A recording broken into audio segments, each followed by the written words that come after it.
Oye, recibamos un aplauso a nuestro quiropráctico, kinesiólogo y todo. ¡Onel! Onel, ¿cómo estás tú? Muchas gracias, Lucho. ¿Cómo Un estás? aplauso para Onel. ¡Bravo! Nuestro Muchas gurú. El único hombre que ha dicho, derechita. yo hago ¿Sabes? sonar a Patricia Maldonado. Exactamente. Onel, esto no es porque haya traído una caricatura, sino que porque vamos a trabajar algo bien específico, ¿no? Hoy día vamos a explicar un poco en qué consiste el tema del bruxismo. Oh. ¿Ya? Muchos pacientes han preguntado ya por muchos dolores de cabeza, dolores en el cuello o dolores en los hombros incluso, ya, y que efectivamente uno de los factores que provoca este tipo de dolor es el bruxismo. Es que se aprieta el maxilar, ¿no? Claro, hay músculos que participan en la masticación que cuando uno está en procesos de mucha tensión o cambios estructurales a nivel de la columna cervical, hay músculos que se empiezan a contracturar.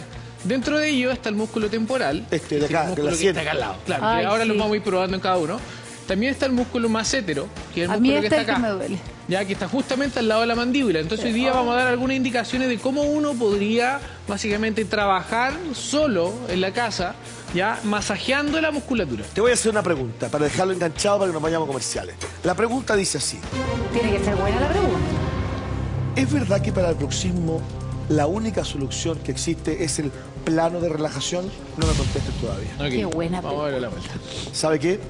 No apriete sus mandíbulas. Disfrute con nosotros a la vuelta de comerciales. Volvemos al mucho gusto.